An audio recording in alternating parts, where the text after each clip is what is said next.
செவ்வாய்க்கிழமை அன்னைக்கு சாயந்தரம் அன்பு சகோதரி 17 வயசு இருக்கக்கூடிய அந்த அன்பு சகோதரிக்கு நடந்திருக்கக்கூடிய கொடூரமான நிகழ்வு என்பது இன்னும் அதற்கு தீர்வு கிடைக்கல.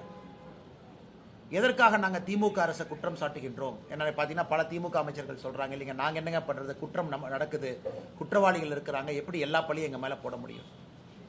இந்த விளாத்திக்குளத்தை பொறுத்தவரை 12வது பரீட்சை எழுதிட்டு வீட்டுக்கு பாப்பா வர்றாங்க. சாயந்தரம் 6 மணிக்கு வீட்டிற்கு வெளியே அந்த வயக்காலுக்கு தோட்டத்துக்கு போகிறாங்க. 8 மணி வரைக்கும் அந்த பாப்பா வரல.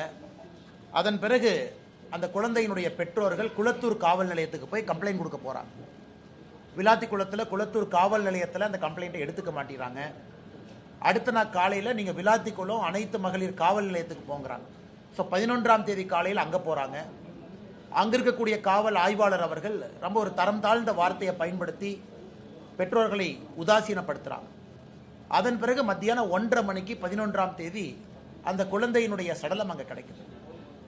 இது எந்த அளவுக்கு பெரிய ஒரு பாதிப்பு நம்ம எல்லோருக்கும் மனதில் ஏற்படுத்தி இருக்குன்னா, நம்மை பாதுகாக்கக்கூடிய அரசு, ஒரு காவல்துறை ஒரு கம்ப்ளைண்ட் போகும் பொழுது எடுத்திருந்தா, அப்பவே போலீஸ்காரங்க வெளியே வந்து செக் பண்ணியிருந்தா ஒருவேளை இது தடுக்கப்பட்டிருக்குமோ? அதனால 10ஆம் தேதி சாயங்காலம் காணாம போன அந்த மாணவி 11ஆம் தேதி மத்தியானத்திற்கு மேல ஏற்கனவே தேடி இடத்துல சடலம் கிடக்குதுன்னா யாரோ வந்து போட்டுட்டு போயிருக்கிறாங்க அப்படின்னு தான் மேற்கட்டமா நமக்கு தெரியுது. அதனால இது காவல்துறையினுடைய தோல்வி என்று சொல்வதை விட காவல்துறையை நிர்வகிக்கக்கூடிய நம்முடைய முதலமைச்சர் ஐயா ஸ்டாலின் அவர்களுடைய முழு தோல்வி. என்ன கமாண்ட் அண்ட் கண்ட்ரோலில் வச்சிருக்கிறாங்க? இன்னைக்கு வந்து ஹோம் செக்ரட்டரி அவங்க பத்திரிகையாளர் சந்திப்பில் ஒருத்தரை சஸ்பெண்ட் பண்ணிட்டு அதனால பிரச்சனை முடிஞ்சிருச்சு அப்படிங்கிற மாதிரி போறாங்க. இன்னும் குற்றவாளியை கைது செய்யப்படவில்லை. இதை நாங்கள் வன்மையாக கண்டிப்பதை தாண்டி தமிழக மக்கள் புரிந்து கொள்ள வேண்டும். அந்த சகோதரி பேரை நம்ம பயன்படுத்தக்கூடாது, 17 வயது இருக்கிற காரணத்தினால. அவங்க 10ஆம் வகுப்பில் 500க்கு 495 மதிப்பெண், அப்படின்னா 99%, 99%. இதை விட ஒரு ஏழை குடும்பத்தில் ஒரு குழந்தை என்ன பண்ண முடியும் நீங்க யோசிச்சு பாருங்க. 99% மதிப்பெண்கள் பெற்று அந்த தலைமுறையை உயர்த்தக்கூடிய ஒரு வாய்ப்பு இருந்தும் கூட அந்த குழந்தைக்கு இது போல் நடந்திருக்கிறது. அதனால் முதலமைச்சர் அவர்கள் வெட்கி தலை குனியணும். இன்னைக்கு கனிமொழி போயிருக்கிறாங்க, சகோதரி கனிமொழி அவர்கள் அங்கே இருக்கக்கூடிய மக்கள் தங்களுடைய கோபத்தை காட்டியிருக்கிறாங்க. அதனால் முதலமைச்சர் அவர்கள் இப்போவாவது ஆட்சி முடியும் தருவாயில்னாவது ஒத்துக்கணும், காவல்துறையை சீரமைக்கணும், காவல்துறைக்கு வந்து இன்னும் அதிக அதிகாரத்தை கொடுக்கணும், ஆட்சியாளர்களாக தோற்றிருக்கின்றார்கள் என்பதை ஒற்றுக்கொள்ளணும். இரண்டாவது, இன்னைக்கு அமைச்சர் திராவிட முன்னேற்ற கழகத்தினுடைய அமைச்சர் அண்ணன் ஏவாவேல் அவருடைய பிறந்தநாள் வாழ்த்துக்கள், நல்லா இருக்கட்டும் ஆண்டவனுடைய அருள்ல. ஆனால் ஒரு மூத்த அமைச்சர் பண்ற டிராமாவை பாருங்க. நேத்து முகநூல் பக்கத்தில் போடுறாரு, இன்னைக்கு நான் பிறந்த நாளே கொண்டாட மாட்டேன், ஏன்னா அடிமை கூட்டணியை நான் வந்து எதிர்க்கிறேன். நம்ம கூட்டணி எதுக்கு? அவரு பிறந்த நாளுக்கும் நம்ம கூட்டணிக்கு என்ன சம்பந்தம்? அடுத்து இன்னொன்று சொல்றாரு, அடுப்பெரிக்கிறதுக்கு வந்து கேஸே இல்லை, அதனால பிறந்த நாளை கொண்டாடல. இன்னைக்கு ஒரு பக்கம் மாநிலத்தினுடைய முதலமைச்சர் திரு ஸ்டாலின் அவர்கள் எங்கேயும் எந்த பிரச்சனையும் இல்லைன்னு ஒரு பொலிட்டிக்கல் டிராமா போடுறாரு. ஆனால் அவரே எல்லாத்தையும் தூண்டி விடுறாரு, நீங்க போய் ஆர்ப்பாட்டம் பண்ணுங்க, காங்கிரஸ் கட்சிக்காரங்க சிலிண்டர் தலைமையில வச்சுட்டு நடந்து போங்க, நம்முடைய கட்சியினுடைய மூத்த அமைச்சர்கள் இந்த மாதிரி பேசுங்க. இந்தியா முழுவதும் நீங்க யோசிச்சு பாருங்க, எங்கேயாவது பொதுமக்கள் கேன் எடுத்துட்டு போய் பெட்ரோல் பிடிச்சாங்களா? எங்கேயுமே கிடையாது, தமிழ்நாட்டில் மட்டும்தான். ஏன்? இங்க இருக்கக்கூடிய அரசியல்வாதிகள் பீதியை கிளப்பி மக்கள் மனசுல பீதியை வச்சுட்டாங்க. ஸோ மக்களுக்கு ஒரு பயம், என்னடா எல்லாருமே இதே மாதிரி சொல்றாங்களே, காங்கிரஸ்காரங்க சொல்றாங்க, திமுக காரங்க சொல்றாங்க, அப்ப பெட்ரோல் வராதோ அப்படின்னு ஒருத்தரும் கேன் எடுத்துட்டு போய் வீட்டில் பாத்திரத்தெல்லாம் எடுத்துட்டு போய் பெட்ரோல் பிடிக்க வேண்டிய அவ்வளவு நிலைமைக்கு தமிழ்நாட்டு மக்களை தள்ளி இருக்கிறாங்க. இது ஒரு வேடிக்கையான விஷயம். இந்தியாவில் எங்கேயுமே கிடையாது. பீகார்ல யாரும் போல, உத்தரப்பிரதேசத்தில் யாரும் போல, தமிழ்நாட்டில் மட்டும் இந்த கையாலாகாத திராவிட முன்னேற்ற கழகத்தினுடைய ஆட்சி பொய்யை பரப்பி பீதியை பரப்பி மக்களை வீதிக்கு வந்து ஒரு பெட்ரோல் பம்ப்லையும் நிற்க வச்சிருக்காங்க. இன்னைக்கு நம்ம புரிந்து கொள்ள வேண்டும், இந்தியாவை பொறுத்தவரை நம்முடைய பிரதமர் நேற்று காலையில் தெளிவாக பேசினாங்க, எந்த பிரச்சனையும் இல்லாமல் நாம் இருக்கோம், எந்த பிரச்சனையும் இல்லாமல். அதை நம்ம உறுதியாக சொல்ல முடியும். இந்த gas control order, natural gas control order 9ஆம் தேதி மார்ச் மத்திய அரசு கொண்டு வந்த பிறகு எல்பிஜியினுடைய உள்நாட்டு உற்பத்தி மட்டுமே 28 விழுக்காடு கம்பேரபிள் பேசிஸ்ல உயர்ந்திருக்கு. ஸ்ட்ரெயிட் ஆஃப் ஹோர்முஸ், அந்த ஹோர்முஸ் பகுதியிலிருந்து வரக்கூடிய கப்பல் 2 கப்பல் ரொம்ப சேஃபா, நேற்று நைட்ல இருந்து இன்னைக்கு காலையிலக்குள்ள 2 இந்திய கப்பல் சேஃபா கிராஸ் பண்ணி வந்திருக்கு. நமக்கு சேஃப் பேசேஜ் கொடுத்துருக்காங்க. அந்த ஒரு கப்பல் கொண்டு வரக்கூடிய கேஸ் என்பது ஒரு நாளைக்கான ரிஃபைனிங் கெப்பாசிட்டி, பிரச்சனை கிடையாது. இன்னைக்கு அவங்க சைனா, ரஷ்யா, இந்தியா இந்த 3 நாடுகளுக்கு தான் கெரியர் கொடுக்குறாங்க. நம்முடைய வெளியுறவுத்துறை கொள்கையினுடைய ஒரு வெற்றி இதை பறைசாற்றுது. அதை பத்தி யாரும் பேச மாட்டாங்க. அதையெல்லாம் தாண்டி இன்னைக்கு உலகம் முழுவதுமே பெட்ரோல் விலை ஏற்றிருக்கிறாங்க. பக்கத்தில் இருக்கக்கூடிய பாகிஸ்தான், பங்களாதேஷ் எடுத்துக்கிட்டீங்கன்னா பெட்ரோல் விலை 20% உயர்ந்திருக்கு. 2 வாரம் பள்ளிக்கூடத்திற்கு விடுமுறை கொடுத்திருக்கிறாங்க. 50% அரசு கார்களை ரோட்லேருந்து எடுத்திருக்கிறாங்க. பெட்ரோல் ரேஷனிங் பண்றாங்க. இந்தியாவில் எந்த பிரச்சனையும் இல்லை. மிக அற்புதமா வரக்கூடிய சப்ளையை நம்ம மேனேஜ் பண்றோம். இந்த நேச்சுரல் கேஸ் ஆர்டரை போட்டு யாருக்கு என்ன கொடுக்கணும், 100% எல்பிஜி கேஸ் 100% அப்படியே கொடுத்துடணும். அதன் பிறகு ஃபர்டிலைசருக்கு போறது 30% குறைச்சிருக்கிறாங்க. 70% ஃபர்டிலைசருக்கு போற கேஸ் போகும். அதன் பிறகு இண்டஸ்ட்ரி 80% போகும், 20% குறைச்சிருக்கிறாங்க. அதன் பிறகு சிட்டி கேஸ் டிஸ்ட்ரிபியூஷன் 20% குறைச்சிருக்கிறாங்க, 80%. அடுத்து இந்த ஆர்டர் ரிவ்யூ பண்ணுவாங்க. எங்கேயும் பிரச்சனை இல்லாமல் போகும்பொழுது எதற்காக பீதியை கிளப்பி பொதுமக்களை நீங்க ரோட்டுக்கு போக வைக்கிறீங்க? அதனால தமிழக மக்களுக்கு எங்களுடைய அன்பான வேண்டுகோள், தயவு செய்து நீங்க யாரும் கஷ்டப்பட்டு வீதிக்கு வராதீங்க, ரோட்டுக்கு போகாதீங்க. நீங்க பெட்ரோலை பிடிச்சி ஒரு வீட்டில் வைக்கிறீங்கன்னா உங்களுக்கு அது ரிஸ்க். 20 லிட்டர் கேன், 15 லிட்டர் கேன்ல நீங்க போய் வாங்கிட்டு வந்து அதை டெய்லி 1 லிட்டர் 2 லிட்டர் 2 வீலருக்கு ஊற்றிக்கலாம். நீங்க வீட்டில் வாங்கி வைக்கிறீங்கன்னா உங்களுக்கு அது ரிஸ்க். எங்கேயும் எந்த பிரச்சனையும் இல்லை. இன்னைக்கு ஸ்ட்ரைட் ஆஃப் ஹோர்மஸ் போர் ஆரம்பிப்பதற்கு முன்பு 55% சப்ளை அங்கிருந்து வந்துச்சு. எனக்கு இந்தியாவுக்கு 70% சப்ளை ஸ்ட்ரைட் ஆஃப் ஹோர்மஸ்க்கு வெளியிருந்து வருது. முதல்ல ஸ்ட்ரைட் ஆஃப் ஹோர்மஸ் இல்லாமல் 55% வந்துச்சு, 45% அங்கே வந்துச்சு, 55% வேற ஜோன்ல. இன்னைக்கு 70%, 15% ஹோர்மஸ்லேருந்து வெளியே எடுத்துட்டோம். நாம அந்த சப்ளை செயினை டைவர்சிஃபிகேஷன் பண்ணியிருக்கிறாங்க. பெட்ரோலியத்துறை அமைச்சர் அவர்கள் பாராளுமன்றத்தில் அதை பற்றி பேசுகிறாங்க. நேச்சுரல் கேஸ் பிரச்சனை கிடையாது, பெட்ரோல் ரிஃபைனிங் பிரச்சனை கிடையாது.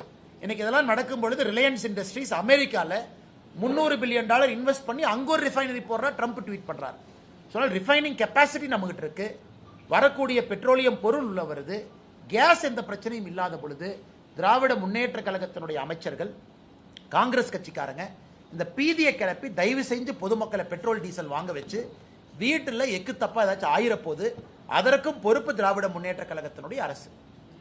மூன்றாவது மிக முக்கியமானது என்னை பொறுத்தவரை, இன்னைக்கு பாராளுமன்றத்தில் நம்ம பார்க்குறோம் சம்பந்தமே இல்லாத ஒரு பிரச்சனையை திரு ராகுல் காந்தி அவங்க எடுக்கிறாங்க. அதில் தமிழகத்தினுடைய எம்பி திரு வசந்த் அவங்க இருக்கிறாங்க, கன்னியாகுமரி எம்பி இருக்கிறாங்கன்னா, அவரு கடையில் இண்டக்ஷன் ஸ்டவ் விற்கிறக்காக அவரு ட்வீட் போட்டுட்டு இருக்காரு, பெட்ரோல் குறைஞ்சிருச்சு, எல்பிஜி குறைஞ்சிருச்சு, கேஸ் குறைஞ்சிருச்சு. அவருடைய வசந்தன் போல இண்டக்ஷன் ஸ்டவ் விற்கிறீங்களா? நீங்க வித்துக்குங்க, மார்க்கெட்டிங் பண்ணி வித்துக்குங்க. நீங்க இண்டக்ஷன் ஸ்டவ் விற்கிறக்காக இவரு மார்க்கெட்டிங் பார்லிமெண்ட்ல உட்கார்ந்து ஒரு காங்கிரஸ் எம்பியும் ஐயோ பெட்ரோல் குறைஞ்சிருச்சு இண்டக்ஷன் ஸ்டவ் வாங்க. அதில் ராகுல் காந்தி அவர்கள் பாராளுமன்றத்தினுடைய அந்த நுழைவாயில் மக்கரத்வார் அந்த நுழைவாயில் உட்கார்ந்து நேற்று அவர்கள் நடந்து கொண்ட விதம் ஒரு பாராளுமன்றத்தினுடைய மக்கள் எதிர்பார்க்கின்ற ஒரு நல்ல அரசியலுக்கு எதிரானது.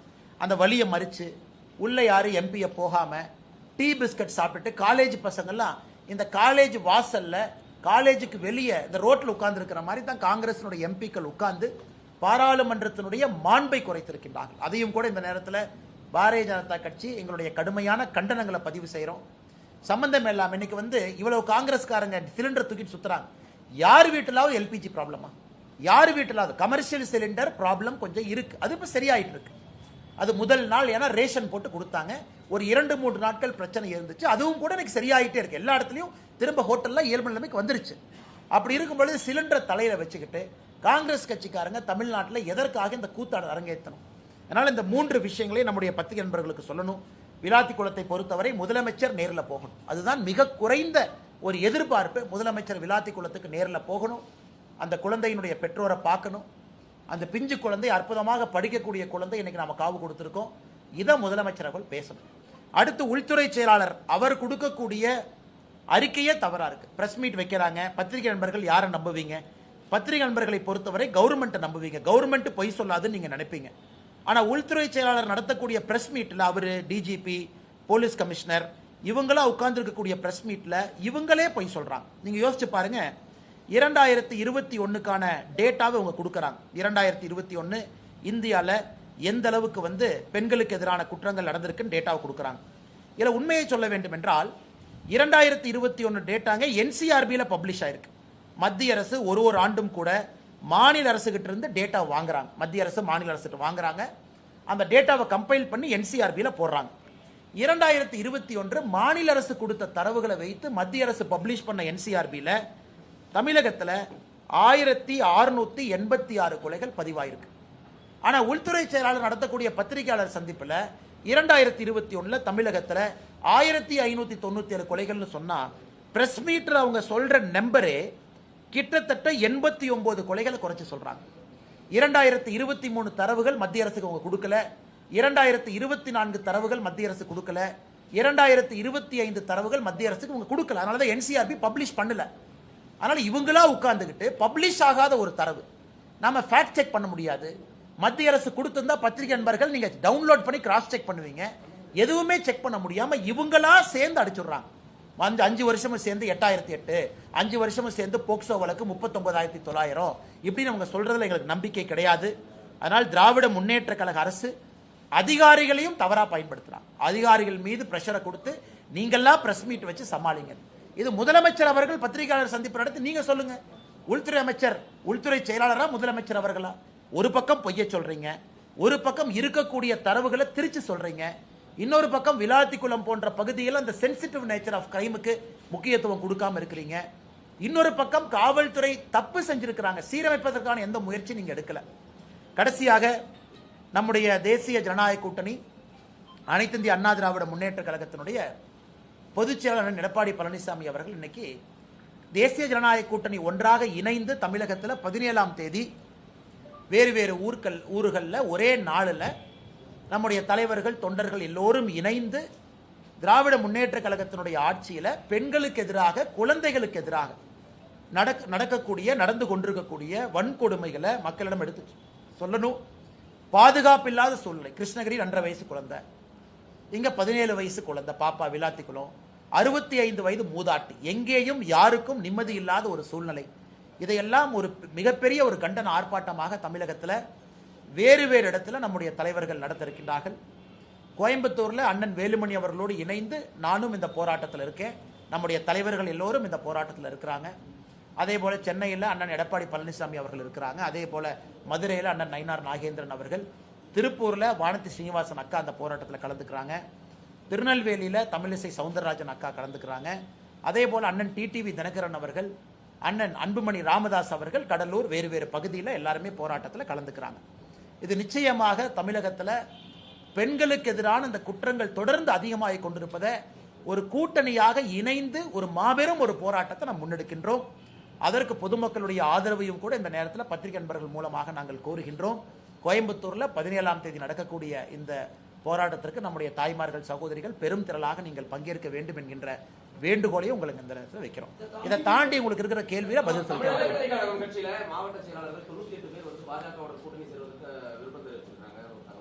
ஆனா தமிழக வெற்றி கழகத்தை பொறுத்த வரைக்கும் அந்த டிவிகேல இருக்கக்கூடிய பொதுச் செயலாளர் தலைவர்கள் அவங்க எது கூட்டம் நடத்துறாங்க அவங்கள தான் கேட்கணும். கருத்து என்ன கேட்டாங்க அவங்கள தான் கேட்கணும். அந்த கருத்துல அவங்களுடைய மாவட்ட செயலாளர்கள் என்ன சொல்லி இருக்கிறாங்க அவங்கள தான் கேட்கணும். இப்ப டிவிகே நடத்தக்கூடிய ஒரு கூட்டத்திற்கும் வீடியோ கான்பரன்ஸுக்கும் எப்படி நான் பதில் சொல்ல முடியுங்கன்னா, என்னை பொறுத்தவரை விஜய் அவர்களை பற்றி இதுவரை நான் பேசியிருக்கக்கூடிய கருத்திலிருந்து எந்த மாற்றமும் நான் மாத்திக்கல. நான் அப்படியே தாங்க நான் இருக்கேன். ஆனால் இன்னைக்கு ஒரு கூட்டணி வரணும், நடக்கணும் அப்படின்னு பத்திரிகை நண்பர்கள் நீங்க பேசுறீங்க. ஒரு பக்கம் டிவிக்கே எங்களுக்கு வேண்டாம் அப்படிங்கிறாங்க, இன்னொரு பக்கம் மாற்றுக் கட்சி நண்பர்களும் எங்க கூட்டணி பலமா இருக்கு நம்ம போறோம் அப்படின்னு.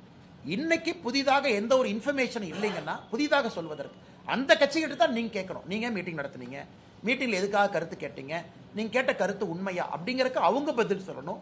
எங்களுடைய நிலைப்பாடு மாறாதப்ப நான் எப்படி பதில் சொல்ல முடியுங்கண்ணா?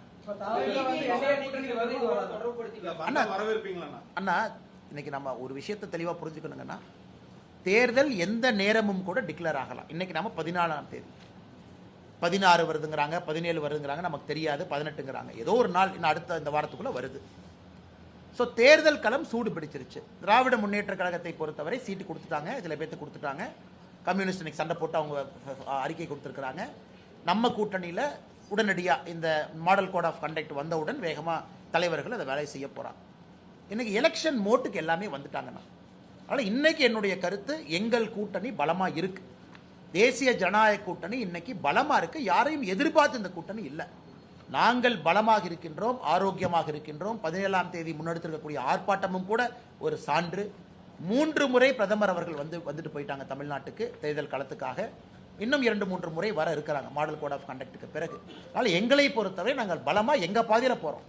மற்ற கட்சிகள் கூட்டணி வேணும்னு நினைக்கிறாங்க, மற்ற கட்சிகள் இன்டர்னல் மீட்டிங் போட்டு கேட்குறாங்கன்னா அந்த கட்சிகள் தான் பதில் சொல்லணும். எங்க நிலைப்பாட்டில் எந்த மாற்றம் இல்லை, நாங்கள் அதே நிலைப்பாட்டில் தான் நாங்கள் இருக்கோம். இந்திய கூட்டணியை பொறுத்தவரைக்கும் அண்ணா, நான் கொடுக்கக்கூடிய இடத்துலையும் இல்லை, வாங்கக்கூடிய இடத்துலையும் நான் இல்லைங்கண்ணா. கொடுக்கக்கூடிய இடத்துல சில தலைவர்கள் இருக்கிறாங்க, வாங்கக்கூடிய இடத்துல சில தலைவர்கள் இருக்கிறாங்க. அதனால இந்த இரண்டுக்கும் இடைப்பட்ட கருத்தாக ஏன் கருத்து இதில் என்ன சொல்றதுங்கண்ணா? இந்திய கூட்டணியை பொறுத்த வரைக்கும் இப்போ வந்து கூட்டணிக்கான கதவுகள் இன்னும் ஓப்பன்ல தான் இருக்கா, இல்ல புதிய கட்சிகள் எதிர்பார்க்கலாமா, இல்ல அவ்வளவுதானா சார்? அண்ணா, இன்னைக்கு பாருங்க, கம்யூனிஸ்ட் கட்சி சிபிஐ அதனுடைய தலைவர் ஐயா சண்முகம் அவர்கள் ஒரு பேட்டி கொடுத்துருக்காங்க இன்னைக்கு பத்திரிகை நண்பர்கள்ட்ட. இப்போ 5 நிமிஷத்துக்கு முன்னாடி எங்க காங்கிரஸ் ஒண்ணுமில்லாத காங்கிரஸுக்கு நீங்க 3 சீட்டை உயர்த்தி கொடுக்குறீங்க, கம்யூனிஸ்ட் கட்சிக்காரங்க நாங்கள் இவ்வளவு கஷ்டப்படுறோம், எங்களுக்கே நீங்க சீட்டை கொடுக்க மாட்டீங்க, நாங்கள் ஏத்துக்க மாட்டோம், கிளம்பியாச்சு. அண்ணன் வைகோ அவர்களுக்கு ரொம்ப கஷ்டப்பட்டு அன்னைக்கு சிரிக்கிறார் வைகோ அண்ணன். 4 தொகுதிகள் அப்படிங்கிறாரு. இது எப்படி இருந்த வைகோ அண்ணன் எப்படி ஆயிட்டார்? எப்படிப்பட்ட ஒரு மனிதர், எத்தனை தொகுதியில் நின்றவர், தமிழ்நாட்டு அரசியலே மாற்ற வேண்டும் நினைத்தவரை எனக்கு சீட்டையெல்லாம் குறைச்சு அந்த 4லையும் அடுத்து சொல்றார் 3 உதயசூரியன் சின்னம், 1 எங்கள் சின்னம். எனக்கு வைகோ ஐயாவை பார்க்கறக்கே ரொம்ப கஷ்டமா இருந்துச்சு. நம்ம கொங்கு கட்சி இந்த பகுதியில் நிற்கக்கூடியவங்க 3 கம்பீரமா 3 சீட்னு இருந்தாங்க, இன்னைக்கு அவங்களையும் 2 சீட்ல உட்கார வச்சிருக்காங்க. அதனால இன்னைக்கு அந்த கூட்டணியிலிருந்து தலைவர்கள் வெளியே வருவதை நான் பார்க்கிறேன். ஏன்னா திருமாவளவன் அண்ணன் இன்னைக்கு என்னை பொறுத்தவரை திருமாவளவன் அண்ணன் கண்டிப்பா இவங்களுக்கு ஒரு 6 சீட்டுக்கோ 7 சீட்டுக்கோ அவர் ஏத்துக்கு போறது கிடையவே கிடையாது. அதனால திருமாவளவன் அண்ணன் கண்டிப்பா அசமாதானத்தில் இருக்காங்க, கம்யூனிஸ்ட் அசமாதானத்தில் இருக்கிறாங்க. அவங்களாம் என்ன பண்ணுவாங்கன்னு தெரியாதுங்கண்ணா. வெளியே வந்து வேற கூட்டணிக்கு போறாங்களா தனியா நிற்கிறாங்களான்னு தெரியாது. ஸோ திராவிட முன்னேற்ற கழகத்தை பொறுத்த வரைக்கும் அறிவாலயத்துக்கு வெளியே இன்னைக்கு இந்தியா போஸ்ட் மேனே பயத்தில் இருக்கான். ஆனால் போனோம்னா நமக்கு ஒரு சீட் கொடுத்துருவாங்களாட்டுக்கு அந்த பக்கமே நான் போக மாட்டேன். ஸோ யார் வந்தாலும் கூட பிடிச்சி 1 சீட்டு 2 சீட்டுன்னு கொடுத்து அவர்களோடு இத்தனை காலமாக பயணம் பண்ணவங்களுக்கு 2 சீட்டு 3 சீட்டுன்னு குறைக்கும் பொழுது எந்த விதத்தில் நியாயம்னு தலைவர்கள் கேட்குறாங்க. அதனால் கூட்டணியில் மாற்றம் வருமானு கேட்டீங்க, வருவதற்கான வாய்ப்பு இருக்கு. ஏன்னா திமுகவுடைய கூட்டணி நம்ம பார்த்துக்கிட்டு இருக்கோம், உள்ள இருக்கக்கூடிய சலசலப்பை பார்க்குறோம். தேர்தல் எப்பொழுதுமே நெருங்கும் பொழுது ஒரு ஃபைனல் ட்விஸ்ட் எப்பவுமே தமிழக அரசியல் இருக்கும். தமிழக அரசியல்ல எல்லா முறையும் தேர்தல் ஜஸ்ட் டிக்ளேர் ஆகிறதுக்கு முன்னாடி ஒரு ஃபைனல் ட்விஸ்ட் இருக்கும். இந்த டைம் என்ன ட்விஸ்ட்னு பொறுத்திருந்து பார்க்கலாம். என்னங்கண்ணா, நீங்க குறிப்பிட்ட மாதிரி வந்து உங்க கூட்டணி வலுவா இருக்குங்கிறீங்க, அதே சமயம் திமுக கூட்டணி வந்து தொகுதி பங்கீடுல ஆரம்பிச்சு போயிட்டு இருக்கு. ஆனா இந்த கூட்டணியில இன்னும் வந்து தொகுதி பங்கீடு ஆரம்பிக்காம இருக்கிற காரணம் ஏதாவது ஒரு பெரிய கட்சியை வந்து வரவேற்காக காத்திருக்கக்கூடிய ஒரு சூழலா? அதே நீங்க குறிப்பிட்ட இன்னைக்கு ஆளுங்கட்சிக்கு வந்து அவசரம் இருக்குங்கண்ணா. காரணம், அவங்க மேல ஆன்டி இன்குபென்சி இருக்கு, மக்களுடைய கோபம் அவங்க மேல இருக்கு, உடனே பண்ணணும். ஆனா எதிர்கட்சியை பொறுத்தவரை அந்த அவசரம் கிடையாது. 2021 அன்னைக்கு அதிமுக ஆளுங்கட்சியாக இருந்த பொழுது கூட தேர்தல் அறிவிப்பு வந்த பிறகுதான் பாரதிய ஜனதா கட்சிக்கு தொகுதி பங்கீடு எங்க நிக்கணும் அப்படின்லாம் வந்துச்சுங்கண்ணா. ஸோ எங்களை பொறுத்தவரை யாருக்கும் எந்த அவசரமும் இல்லை, எல்லா இடத்துல எல்லாரும் வேலை செய்யறோம். உதாரணத்துக்கு நேற்று நான் தொண்டாமுத்தூர் பகுதியில் அண்ணன் வேலுமணி அவர்களோடு பிரச்சாரத்தில் இருந்தோம், வேறு பகுதியில் பிரச்சாரம் பண்ணிக்கிட்டு இருக்கோம். ஸோ நாங்கள் தொண்டாமுத்தூர் வேலுமணி அண்ணன் அங்கே பிஜேபி நிற்கல அப்படியெல்லாம் இல்லை, வேலுமணி அண்ணன் நிற்கிறாங்க, தேசிய ஜனநாயக கூட்டணி பாரதிய ஜனதா கட்சியும் நாமளும் ஓட்டு போடணும், எல்லாத்தையும் ஒருங்கிணைக்கிறோம், நாம கூட்டம் போடுறோம்.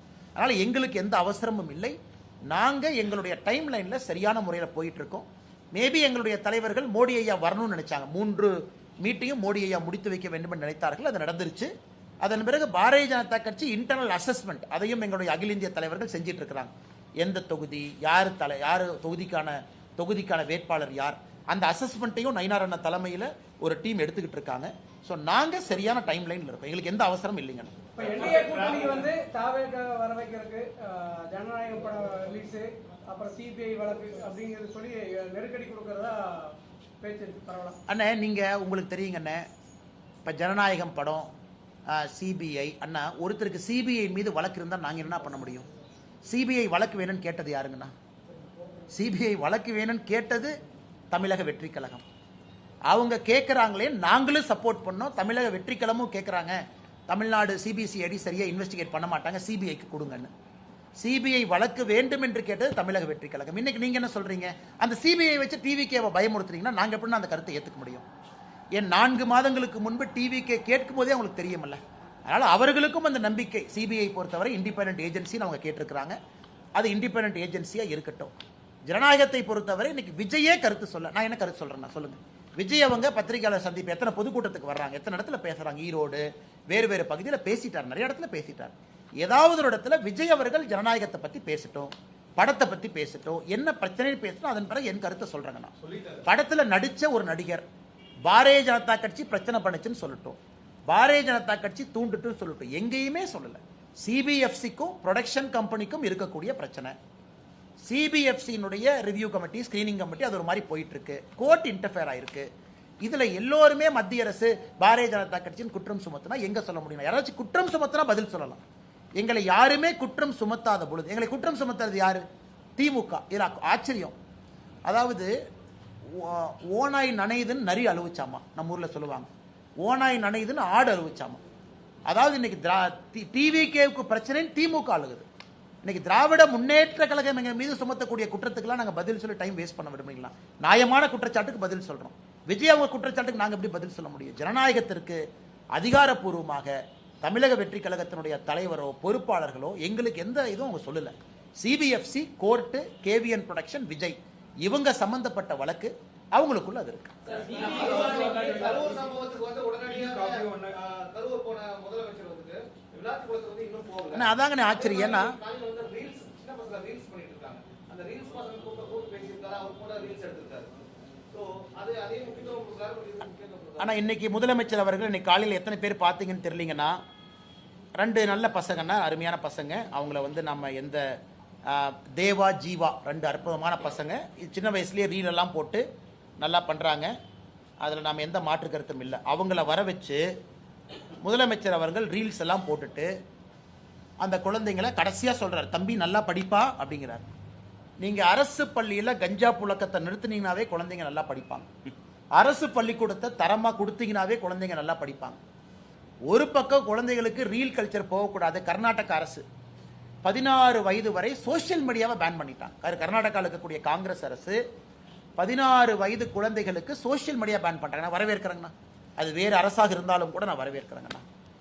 ஆந்திரால 13 வயதுக்கு கீழே சோசியல் மீடியாவை பேன் பண்றதை பத்தி ஆந்திரா அரசு யோசிக்குது. ஆனா முதலமைச்சர் அவங்க படிக்க வேண்டிய சின்ன குழந்தைங்களை கூப்பிட்டு அவங்க ரீல் போட்டுட்டு தப்பில்லை. அந்த குழந்தைங்களை, தம்பி நீ ரீல் போடாதப்பான்னு ஃபோன் பண்ணி படிப்பான்னு சொல்லணும்ல. அந்த குழந்தைய ரீல் போடுறதுக்காக கூப்பிட்டு ரீல் போட வச்சுட்டு போகும்போது ஒப்புக்கு சப்பானியா நீ போடாதப்பான என்ன அர்த்தம்? அதனால் முதலமைச்சருடைய கவனம் எங்க இருக்குன்னு நமக்கு தெரியுது. விளாத்திக்குளம் சம்பவம் நடந்த பொழுது முதலமைச்சர் எங்க இருந்தாருன்னு உங்களுக்கு தெரியும். ஒரு அரசு பள்ளியில் ஒரு நிகழ்வில் இருக்கிறாங்க. குழந்தைங்கள்லாம் டான்ஸ் ஆடிட்டு இருக்கிறாங்க சினிமா பாட்டுக்கு. அதை பார்த்துக்கிட்டு உட்காந்துருக்காரு. பக்கத்தில் மா சுப்பிரமணியம் இருக்கிறாங்க. இன்னைக்கு முதலமைச்சருடைய கவனம் வேறு பக்கம் இருக்கு. முதலமைச்சருடைய கவனம் சட்ட ஒழுங்கல் இல்லை. முதலமைச்சருடைய கவனம் தமிழகத்தினுடைய நலன் இல்லை. ஆனால் இன்னைக்கு ரீல்ஸ் போடக்கூடிய முதலமைச்சராக மாறிட்டாரு. அல்லது ரீல்ஸ் போடலினா படிக்க வேண்டிய குழந்தைங்களை கூட்டிட்டு வந்து ரீல்ஸ் போடுறாரு. ரீல்ஸ் போடுங்கப்பான். அதனால் இது எல்லாம் நம்ம பார்த்துக்கிட்டு தாங்க நான் இருக்கிறோம். என்ன பண்றது? இன்னும் ஒரு 30-40 நாட்கள் இதெல்லாம் அனுபவிச்சு தாங்க ஆகணும். வேற வழி இல்லை. தன்னை மட்டும் எதற்கு அழைக்கிறார்கள்? மற்ற அமைச்சர்களும் எல்லாரும் தான் அங்க வந்திருந்தாங்கன்னு சொல்லி செந்தில் பாலாஜி ஒரு கருத்து வச்சிருக்காரு. நான் அங்க இருக்கக்கூடிய ஒரு மாவட்ட அமைச்சராக அங்க நான் போயிருந்தேன் அந்த டைம்ல. ஆனா என்னை மட்டுமே அவங்க அழைக்கிறதுக்கான காரணம் என்ன? முதல்வர் முதற்கொண்டு தான் அங்க வந்திருந்தாங்க. ஆனா கண்டிப்பாக செந்தில் பாலாஜி அவர்களை சிபிஐ விசாரணைக்கு அழைக்கணும். எதற்குன்னா, ஆமாங்கண்ணா, எதற்குன்னா இதுல 2-3 விஷயங்கள் இருக்கு. 10 ரூபாய் பாலாஜி என்று நான் பேசும் பொழுதுதான் செருப்பு வந்திருக்குன்னு சொல்லும் பொழுது அதை நீங்களும் சொல்றீங்க, நானும் சொல்றேன். அப்படி இருக்கும் பொழுது அந்த சம்பந்தப்பட்ட நபரை அழைத்து விசாரிக்க வேண்டியது சிபிஐனுடைய கடமை. நம்பர் 1. நம்பர் 2, சம்பவம் நடக்கவே ஸ்பாட்ல இருந்தவர் செந்தில் பாலாஜி. ஆம்புலன்ஸை கூட்டிட்டு வந்தாரு. ஆம்புலன்ஸ்ல திமுகவுடைய ஸ்டிக்கர் ஒட்டியிருந்தது, திமுக மருத்துவ அணியின் ஸ்டிக்கர் ஒட்டியிருந்தது. செந்தில் பாலாஜி தான் ஃபர்ஸ்ட் ஆளா அங்க இருந்தார். அவரு சொல்றாரு, அவரை கூப்பிடணும். 3வது, முதலமைச்சருக்கு தகவல் சொன்னது யார்? செந்தில் பாலாஜியா இருக்கலாம். எல்லா அரசு ஹாஸ்பிட்டலுக்கும் இங்கங்க போனது யார்? செந்தில் பாலாஜியா இருக்கலாம். அங்க நான் ஆளுகின்ற கட்சியினுடைய மாவட்ட செயலாளர் என்கின்ற பொறுப்பில் இருக்கக்கூடிய செந்தில் பாலாஜி ஒரு டிகிரி ஆஃப் கண்ட்ரோல் இருக்கு. அமைச்சராக இருந்திருக்கிறாங்க. ஏன் டிவிகே கட்சியினுடைய மாவட்ட செயலரை கூப்பிட்டுருக்காங்க, அவர் போயிட்டு வந்திருக்கிறாரு. தமிழ்நாடு அரசினுடைய டிஜிபி ஸ்டேட் இன்டெலிஜென்ஸை கூப்பிட்டுருக்காங்க, அவங்க போயிட்டு வந்திருக்கிறாங்க. சம்பந்தப்பட்ட நபர் திரு விஜய் அவங்களை கூப்பிட்டுருக்காங்க, 2 முறை போயிட்டு வந்திருக்கிறாங்க. அப்படி இருக்கும் பொழுது சிபிஐ செந்தில் பாலாஜியை வந்து அழைத்தது முழுமை சரியான ஒரு பார்வை தான். ஆனா செந்தில் பாலாஜி அவங்க மடியில் ஏதோ கொஞ்சம் கனம் இருக்க மாட்டேங்குது. ஏன் பதறாரு? சிபிஐ கூட்டாங்க, போனேன், பேசினேன், வர வேண்டியதானே.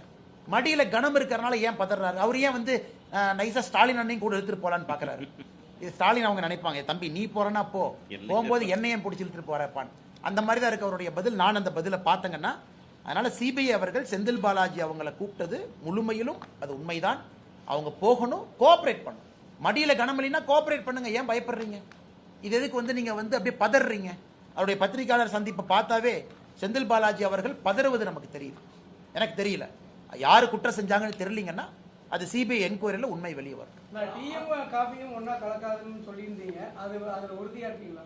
ஆனால் நான் ஏற்கனவே சொல்லியிருந்தேங்கன்னா என்னுடைய கருத்தில் எந்த மாற்றமும் இல்லை. காரணம், அவங்க சித்தாந்தத்தை வேற சித்தாந்தத்தை டிக்ளேர் பண்ணிட்டாங்க. நாம் ஒரு சித்தாந்தத்தில் இருக்கோம். அப்படி இருந்தும் அரசியல் கூட்டணிக்குள்ள முரணான கட்சிகள் இருக்கான்னு கேட்டீங்கன்னா இருக்கு. நான் இல்லைன்னு சொல்லிங்க. உங்களுக்கு அரசியல் தெரியும், எனக்கு அரசியல் தெரியும். நான் முட்டாள்தனமா எதுவும் பேச விரும்பல. முரணான கூட்டணிகள்லாம் இருக்கா? இருக்கு. ஒரு காமன் கோல்ல இருக்காங்களா? இருக்கு. வேறு வேறு கொள்கைகள் இருந்தாலும் கூட பொது எதிரியை வீழ்த்துவதற்காக இருக்காங்களா? இருக்கு. நான் உங்களுக்கு ஆரம்பத்தில் சொன்னது டைம் லைன் இன்னைக்கு வந்துருச்சு. எலெக்ஷன் வரப்போகுது, எல்லா கட்சிகள் இருக்காங்க, திமுக பேச்சுவார்த்தை நடத்த ஆரம்பிச்சிட்டாங்க. எப்பவுமே தேர்தலுக்கு முன்பு தமிழகத்தில் எப்பவும் ஒரு ட்விஸ்ட் நடக்கும். இந்த வருஷம் என்ன ட்விஸ்ட்னு பார்ப்போம். அதே நேரத்தில் சீட்டை கொடுக்கக்கூடிய இடத்துல நான் இல்லை, சீட்டை வாங்க வேண்டிய இடத்துலையும் நான் இல்லை. நான் ரெண்டுக்கு நடுவில் ஏதோ ஒரு இடத்துல இருக்கேன். அதற்கான தலைவர்கள் இருக்கிறாங்க. அண்ணா, நான் எல்லோருக்கும் பிரச்சாரம் பண்றேன்னா எல்லோருக்கும் போய் நிற்கிறேன். தமிழகத்தில் திராவிட முன்னேற்ற கழகத்தினுடைய ஆட்சி தூக்கி எறியப்பட வேண்டும் என்பதில் தெளிவாக இருக்கும். ஏன் இந்த சகோதரி பேர் சொல்ல முடியல, எனக்கு பேர் சொல்ல வேண்டும் என்கின்ற ஆசை. காரணம், இறந்த பிறகுனாவது அவருக்கு ஒரு மரியாதை கொடுக்கணும். 17 வயசு இருக்கனால போக்சோ அப்படி நம்ம சொல்ல முடியாது.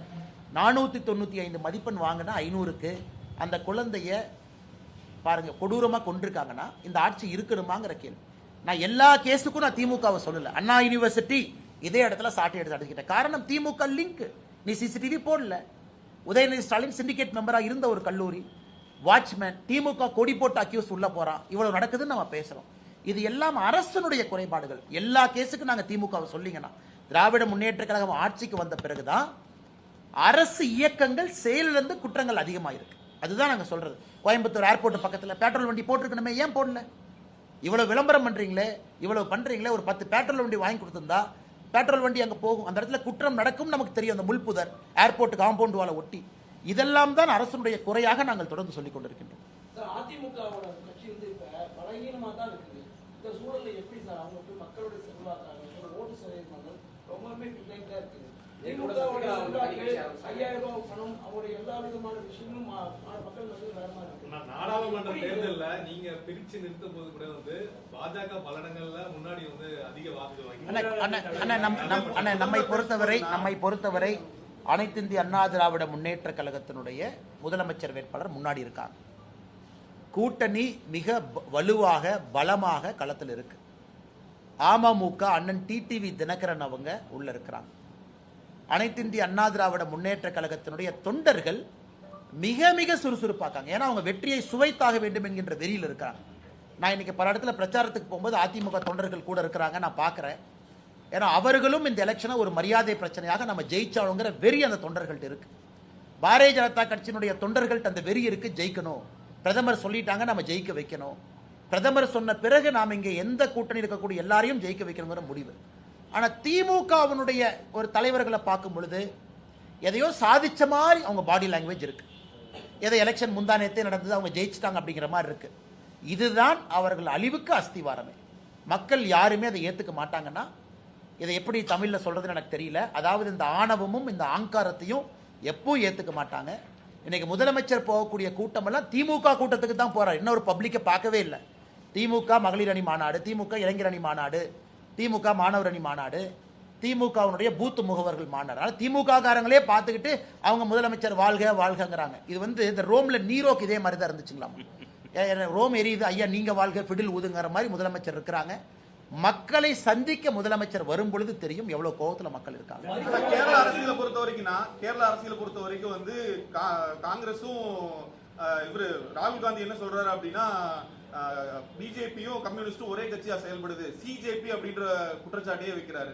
காங்கிரஸ் அழிக்கிறதுல ஒரே நோக்கத்துல தான் ரெண்டு கட்சியும் இணைஞ்சு செயல்படுறாங்க. ஆனா இன்னைக்கு ராகுல் காந்தி அவங்களை பொறுத்த வரைக்கும் அவர் என்ன கேட்கிறாருன்னா, ஏன் விஜயன் என்ன அரெஸ்ட் பண்ணல, கேரளாவுடைய முதலமைச்சர் திரு பினராயி விஜயன் அவர்களை ஏன் கைது பண்ணலன்னு கேட்கிறார் டெல்லியில. பாருங்க எந்த அளவுக்கு. ஆனா இங்க கம்யூனிஸ்ட்காரங்க இவங்க வந்து காங்கிரஸோட சேர்ந்து ரோட்ல போயிட்டு இருக்கிறாங்க. எனக்கு புரியல.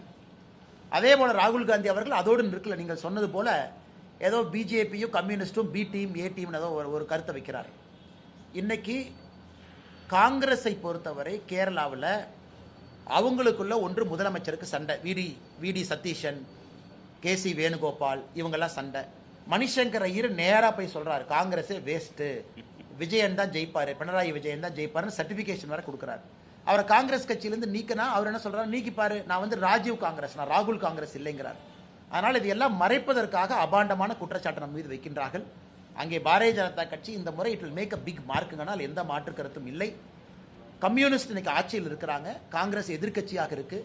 ஆனால் இதில் யாருக்கு கெயின் யாருக்கு லாஸ் என்று சொல்வதை விட பாரதிய ஜனதா கட்சி தான் 2026 கேரளாவில் ஒரு பெரிய சக்தியாக வரும் என்பதில் எங்களுக்கு நம்பிக்கை. கடந்த காலம் வந்து அரசியல் வந்து பாத்தீங்கன்னா நீங்க வந்து அதிமுக கடுமையான விமர்சனம் செஞ்சிருக்கீங்க. இப்ப அதேயோட கூட்டணி சேர்ந்து வந்து இங்க பிரச்சாரம் பண்ண போறீங்க. அதை எப்படி? நான் ஒரு பாரதிய ஜனதா கட்சியினுடைய உண்மையான தொண்டங்கண்ணா. ஏன்னா 2024 தனிச்சு நில்லுங்கன்னு சொல்லும் பொழுது ஆம் நான் விமர்சித்து தான் ஆகணும், தனிச்சு நிற்கணும், எங்கள் கட்சியை வளர்த்துறக்கத்தான் எனக்கு அந்த பொறுப்பு கொடுத்துருக்குறாங்க. மாநில தலைவர் பாரதிய ஜனதா கட்சி என்கின்ற பொறுப்பு பாரதிய ஜனதா கட்சியை வளர்த்துவதற்கு.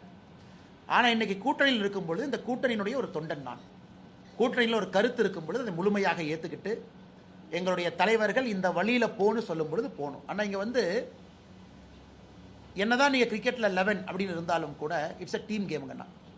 இன்னைக்கு தமிழகத்தில் பாரத பிரதமர் நரேந்திர மோடி அவர்கள் என்டோர்ஸ் பண்ணியிருக்கிறாங்க, எடப்பாடி பழனிசாமி அவர்கள் முதலமைச்சராக வரணும். அவங்க ஸ்டேஜில் பேசிட்டாங்க. திரு அமித்ஷாஜி அவர்கள் தெள்ள தெளிவாக சொல்லிவிட்ட பிறகு அண்ணாமலையை பொறுத்தவரை எல்லோருக்கும் பிரச்சாரம் செய்வது என் கடமை. அதை நான் அப்போ இருந்து நான் ரிஃப்ளெக்ட் பண்ணுறேன், பிரதிபலிக்கிறேன். அது உங்களுக்கு என்ன நீங்கள் கேட்டீங்கன்னா அண்ணா நீங்கள் மாற்றிட்டீங்களா அப்படின்னு சொல்கிறத விட இந்த பாரதிய ஜனதா கட்சியினுடைய ஒரு தலைவன் தொண்டனாகவும் இருக்க முடியும்னு நான் காட்டுறேன். தலைவராக இருக்கும் பொழுது கட்சியினுடைய வளர்ச்சிக்கு நான் தலைவராக இருந்தேன். இன்னைக்கு அந்த கட்சியினுடைய தொண்டனாக இருக்கின்றேன், கட்சியினுடைய வெற்றிக்காக நான் பாடுபடுறேன். அதான் என் கருத்து. ஆனால் அரசியலை பொறுத்தவரை உங்களுக்கு தெரியுங்கன்னா எடப்பாடி அண்ணனும் என்னை பற்றி சில விமர்சனங்கள் வச்சிருக்கிறாங்க, எல்லா தலைவரும் என்னை பற்றி வச்சிருக்கிறாங்க. அது காலத்தினுடைய கட்டாயம், அந்த நேரத்துக்கு அவங்க வைக்கிறாங்க. அதனால் நீங்கள் ஒன்னொன்னையும் பின்னாடி திரும்பி பார்த்து அப்படி சொன்னீங்க இப்படி சொன்னீங்க இப்படி சொன்னீங்கன்னா எந்த அரசியலை யாரும் இங்கே பண்ண முடியாதுங்கண்ணா. இன்னைக்கு தமிழகத்திற்கு 2026க்கான தேவை எடப்பாடி பழனிசாமி அவர்கள். காரணம், எங்களுடைய கூட்டணியினுடைய முதலமைச்சர் வேட்பாளர் எல்லாரும் நிற்கிறோம், அவர் ஜெயிக்க வைக்கிறதுக்காக இருக்கும். 234 தொகுதியில் தேசிய ஜனநாயக கூட்டணியினுடைய வேட்பாளர் ஜெயிக்க வைக்கிறதுக்காக இருக்கும். ஆனால் ஒருத்தர் சொன்னது, உதாரணத்துக்கு முதலமைச்சர் ஐயா ஸ்டாலின் அவர்கள் இந்த முறை நான் எனக்கு பாயிண்ட் பண்ணாங்க, அண்ணே நீங்கள் வந்து ஸ்டாலின் ஐயாவுக்கு பர்த்டேக்கு விஷ் போட்டீங்க, ஸ்டாலின் ஐயா உங்களுக்கு ரிப்ளை பண்ணியிருக்காங்க. ஆனால் எனக்கு ரிப்ளை பண்ணுறாங்க, ரிப்ளை பண்ணிங்கிறது ரெண்டாவது. முதலமைச்சராக நான் ஸ்டாலின் அவர்களை விட்டு கொடுத்தது கிடையாது எங்கேயும். அந்த மரியாதை, அந்த தரம், அவருக்கு கொடுக்கக்கூடிய அந்த செல்வாக்கு, முதலமைச்சர் என்கின்ற பதவி எப்பொழுதுமே எங்கேயும் நான் விட்டு கொடுத்தல. ஆனால் எங்களுடைய அரசியல் தவறு செய்யும் பொழுது ஆரோக்கியமான அரசியலை வைக்கிறோம். அதை முதலமைச்சர் என்னுடைய பிறந்தநாள் வாழ்த்துக்கு திரும்ப பிரதிபலிக்கிறாங்கன்னா அதை நான் வரவேற்கிறேங்க. அப்படித்தான் அரசியலை பொறுத்தவரை. அதனால் எல்லா இடத்திலும் சில விமர்சனங்களை வைக்கிறோம், அது ஆரோக்கியமான விமர்சனமாக வைக்கிறோம், கட்சியினுடைய வளர்ச்சிக்காக வைக்கிறோம். நாளைக்கு முதலமைச்சர் தேர்தலுக்கு பிறகு ஒரு பொது இடத்துல பார்த்தாலும் கூட திரு ஸ்டாலின் அவர்கள்ட்ட அதே மரியாதையோடு அதே அன்போடு தான் நான் போய் பேசிட்டு வருவேன், பழகிட்டு வருவேன். காரணம், தமிழ்நாட்டினுடைய முதலமைச்சராக இருந்தவர். அதனால் அதில் போய் நீங்கள் முதலமைச்சர் எடுத்து பேசிட்டீங்க, நீங்கள் மூஞ்சியை திருப்பிட்டு போவீங்களா? நான் ஒரு கட்சியினுடைய சாதாரண தொண்டன், அப்படிலாம் அரசியல் பண்ண முடியாதுங்கண்ணா. அதனால் இன்னைக்கு தேசிய ஜனநாயக கூட்டணியுடைய வெற்றி வாய்ப்புக்கு பாடுபட வேண்டிய கடமை தொண்டன் எனக்கு இருக்கு. காரணம், நிறைய பேரை நீ பார்க்குறாங்க, நிறைய பேர் நான் என்ன செய்கிறேன்னு ஒத்து கவனிக்கிறாங்க. அப்போ அவர்களுக்கும் ஒரு தொண்டனாக என்னுடைய தரத்தை காட்டுவதும் என்னுடைய கடமையாக இந்த நேரத்தில் அண்ணா. அண்ணா, எனக்கு இதுவரை கட்சியில் யாருமே வந்து தேர்தலில் நில்லுங்க அப்படின்னு சொல்லலிங்கன்னா 2024 பாராளுமன்ற தேர்தலில் நிற்க சொன்னாங்க. இன்னைக்கு எனக்கு கொடுத்துருக்கக்கூடிய பணி, சில பணிகள் கொடுத்துருக்குறாங்க, அதை நான் செஞ்சுக்கிட்டு இருக்கேன். தமிழ்நாடு முழுவதும் தெருமுனை பிரச்சார கூட்டத்தை நடத்தணும்னு சொல்லியிருந்தாங்க. கட்சி எல்லோரும் இணைந்து ஒரு 22,000 இடத்துக்கு மேலே தெருமுனை கூட்டங்கள் நடத்தியிருக்கிறோம். அடுத்து மகளிர் அணியினுடைய பிரச்சார கூட்டம் ஒரு பக்கம் போயிட்டு இருக்கு, பட்டியலின சகோதர சகோதரிகள் அணியினுடைய பிரச்சார கூட்டம் ஒரு பக்கம் போயிட்டு இருக்கு. அதை பார்த்துக்க சொல்லியிருக்காங்க, அதை பார்த்துக்கிட்டு இருக்கேன். கட்சி என்ன சொல்லுதோ நாம செய்ய போறோம். பிரச்சாரம் பண்ண போறோம், எலெக்ஷன் இங்க போய் நிற்க போறோம். நம்மை பொறுத்தவரை கட்சி முடிவெடுக்கட்டும், கொடுக்கின்ற பணியை நாம் செய்வோம்.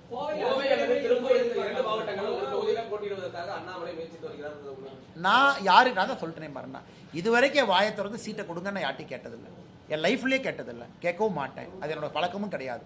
2021 டெல்லிக்கு சென்ற பிறகு கட்சி சொன்னாங்க அரவக்குறிச்சியில் போட்டியிட்டேன். 2024 வரை எங்கள் வேலையை செஞ்சுக்கிட்டே இருந்தேன். டெல்லிக்கு நாம் எல்லாத்தையும் எடுத்துகிட்டு போனோம், பேரையெல்லாம் எடுத்துகிட்டு போனோம். போட்டியிட வேண்டும் என்று கட்சி சொன்னார்கள் கோயம்புத்தூரில். 13 நாள் இருந்துச்சு, நேராக வந்து இறங்கி வேலை செஞ்சு வேலையை ஆரம்பித்தோம். கட்சி சொல்லட்டும், எதாக இருந்தாலும் நாங்கள் செய்கின்றோம். நானாக அதெல்லாம் நான் தாண்டி வந்துட்டேங்கண்ணா. நானாக போய் எனக்கு கொடுங்க, இதை கொடுங்க அப்படின்னு கேட்குற நிலைமையில் நான் இல்லை. கட்சி தேவையை விட அதிகமாக தான் நம்ம கொடுத்துருக்குறாங்க.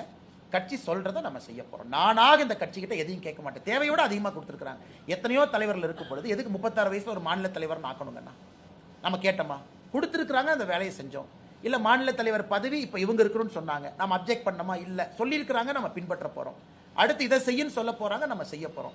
அப்படித்தான் ஒரு கட்சியில் நீங்கள் இருக்க முடியுமோ தவிரன்னா டிமாண்டு இப்படி இருக்கணும் அப்படி இருக்கணும். ஒரு தலைவனுக்கும் அது அழகல்ல, தொண்டனுக்கும் அழகல்ல. அதே நேரத்தில் கோயம்புத்தூர், திருப்பூர், கொங்கு பகுதியில் பாரதிய ஜனதா கட்சி நிறையா சட்டமன்ற உறுப்பினர் அனுப்பணும். அனைத்து இந்திய அண்ணா திராவிட முன்னேற்ற கழகம் நிறையா சட்டமன்ற உறுப்பினர் அனுப்பணும்.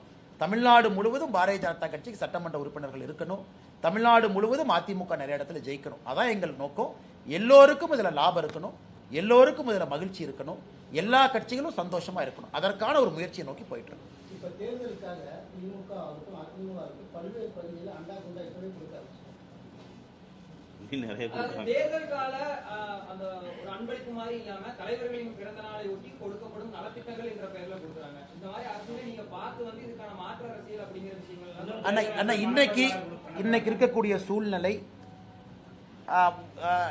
வாழ்க்கையில் சில இடத்துலங்கன்னா சில விஷயத்தை பார்க்க முடியும், செயல்படுத்த முடியாது. ஒரு சூழ்நிலை வரும்பொழுது செயல்படுத்த முடியும். இன்னைக்கு நடக்கின்ற அரசியலை பார்த்து கொண்டிருக்கின்றோம். கட்சி சொல்லுகின்ற வேலை வரும் நாள் வரும், அன்னைக்கு அதை பேசுவாங்க. இன்னைக்கு நம்ம வேலையை செய்வோம். அண்ணா காம்ப்ரமைஸ் இல்லை, நான் தப்பு பண்ணல, நான் என் இன்டெகிரிட்டியை மெயின்டைன் பண்ணிக்கிறேன். கூட்டணி நம்ம எல்லாத்துக்கும் எல்லாம் அட்ரிபியூட் பண்ண முடியாதுன்னா அவங்கவுங்க வேலையை செய்கிறாங்க. ஆனால் நான் நீங்கள் சொல்கிறத வச்சு இவங்க இதை கொடுத்தாங்க அதை கொடுத்தாங்க இதுக்குள்ளே நான் போக விரும்பலைங்கன்னா அண்ணாமலை என்கின்ற மனிதனை கேளுங்க, என் அரசியலை கேளுங்க. நான் சொல்கிறேன், கூட்டணியை பற்றி இவ்வளோ கேட்டீங்க, விலாவரியாக பேசிட்டேன். சீட்டு கேட்டிங்களான்னு கேட்டீங்க, கேட்கலீங்க. கட்சி சொன்னால் நிற்கிறேன், இல்லாட்டி பிரச்சாரம் பண்ணுறேன்னு சொல்லிட்டேன். இதை விட நான் என்ன தெளிவாக சொல்லணும்? அதிகமாக வந்துட்டு மாற்று கட்சிகளை அண்ணா முரண்பாடு இல்லைங்கன்னா அன்னைக்கு எனக்கு கொடுக்கப்பட்ட பணி அதுங்கண்ணா. எனக்கு கொடுக்கப்பட்ட பணி பாரதிய ஜனதா கட்சியை முதன்மை கட்சியாக வளர்த்தணும், வாக்கு சதவீதத்தை உயர்த்தணும், பாரதிய ஜனதா கட்சியை கொண்டு வரணும். அப்போ நீங்கள் ஃப்ரெண்ட்லியெல்லாம் அரசியல் பண்ண முடியாதுங்கண்ணா. அவங்க நண்பர் இவங்க நண்பர், நீங்கள் உங்கள் ஸ்டாண்ட் எடுத்து கட்சியை சொல்லணும். தலைவராக அதை செஞ்சேன். இன்னைக்கு தொண்டனா இந்த கட்சி நான் வழி நடத்தலிங்கண்ணா. I am also one of the karyakarta. கட்சியில் 50 லட்சம் பேருக்கு மேலே இருக்காங்க, அதில் நானும் ஒருத்தன். தமிழ்நாட்டில் 39 தேசிய பொதுக்குழு உறுப்பினர் இருக்காங்க, அந்த 39 பேர்த்துல நானும் ஒருத்தன். அதனால் இன்னைக்கு கட்சி கொடுத்துருக்கக்கூடிய பணி, நான் இன்னைக்கு நெரட்டிவ் செட் பண்ணல, இப்படித்தான் நான் சொல்லலை. ஒரு காலம் வரும் பொழுது அன்னைக்கு நான் உங்கள் கேள்விக்கான பதிலை கண்டிப்பாக நான் எதிர்கொள்ள போகிறேன், கண்டிப்பாக நான் சொல்ல போகிறேன். அன்னைக்கு நான் நோ கமெண்ட்லாம் எப்பவுமே என்னோட அரசியல் வாழ்க்கையில் எந்த கேள்விக்கு நோ கமெண்ட் நான் சொன்னதே இல்லைங்கண்ணா. அது எந்த கேள்வி கேட்டாலும் நான் பதில் சொல்லியிருக்கேன். இன்னைக்கு நாம அதிமுகவை ஜெயிக்க வைக்கிறோம், எடப்பாடி அண்ணன் முதலமைச்சர் ஆக்கிறோம், பாரதிய ஜனதா கட்சியினுடைய சட்டமன்ற உறுப்பினர்களை சட்டசபைக்கு அனுப்புறோம், கூட்டணி கட்சியை ஜெயிக்க வைக்கிறோம். பாட்டாளி மக்கள் கட்சியினுடைய மாநகர தலைவர் இப்போ தான் வந்தாங்க, 40 பேர்த்தோட வந்தாங்க, புதிய பொறுப்பேற்றிருக்கிறாங்க. இப்போ தான் வந்து டீ எல்லாம் சாப்பிட்டு போனாங்க. எல்லோரும் அண்ணன் தம்பிகளாக ஒருங்கிணைந்து பணியாற்றோம், அதான் நம்ம நோக்கம்.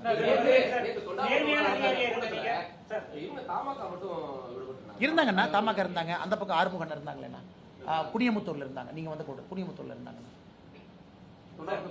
ஆனா தொட்டாமுத்தூர்ல நான் கவனிக்கலையாங்கண்ணா. ஒரே தொகுதி தான், ஆனா குனியமுத்தூர்ல இருந்தாங்க. எல்லா இடத்துலயும் எல்லாரும் இருக்காங்க. வாசனையா எங்க நெஞ்சத்துல இருக்காருண்ணா. மேடம் மேடம்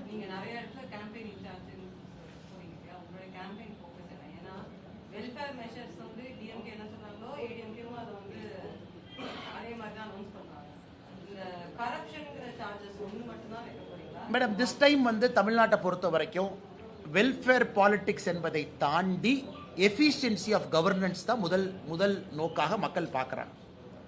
ஏன்னா எல்லா கட்சிகளுமே இன்னைக்கு வெல்ஃபேரை பொறுத்த வரைக்கும் இன்னைக்கு ஆல்மோஸ்ட் ஒரே பேஜில் இருக்காங்க. புதிதாக வந்திருக்கக்கூடிய தமிழக வெற்றி கழகமும் வெல்ஃபேரில் ஒரு பக்கம் இருக்கிறாங்க. நாம் தமிழர் கட்சி மட்டும்தான் தனிச்சிருக்கு, அந்த வெல்ஃபேரிசம் அப்படின்னு வெல்ஃபேர் எக்கனாமிக்ஸ் தான் தனிச்சிருக்கிறாங்க. 3 பிரதான கட்சிகளும் ஒரே பக்கம் தான், அதில் எந்த மாற்று கருத்தும் இல்லை.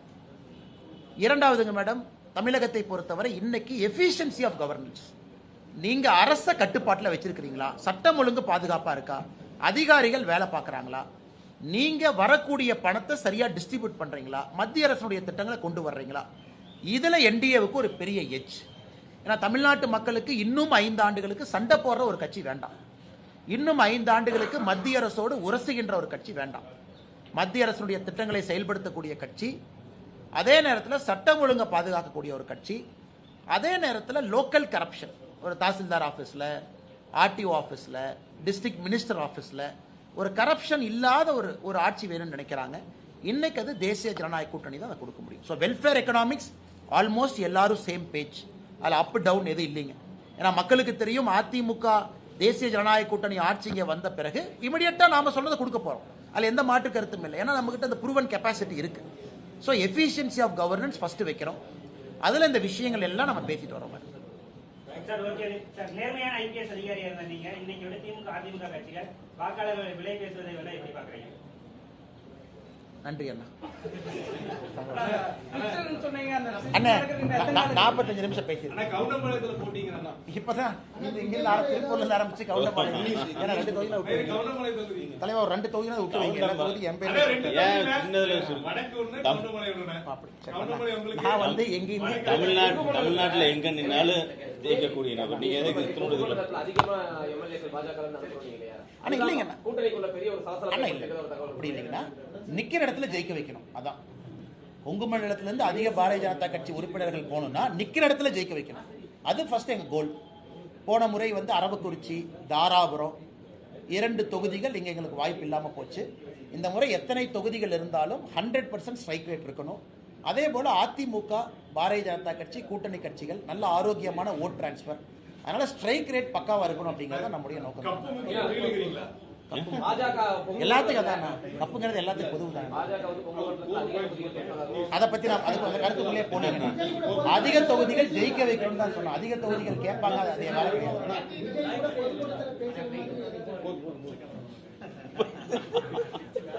ஆனா இங்கிலீஷ்க்கு கோர் பாயிண்ட்ஸ் மட்டும், வேற क्वेश्चंस எல்லாம் இல்ல, ஜஸ்ட் கோர் பாயிண்ட்ஸ் மட்டும் பேசுங்க.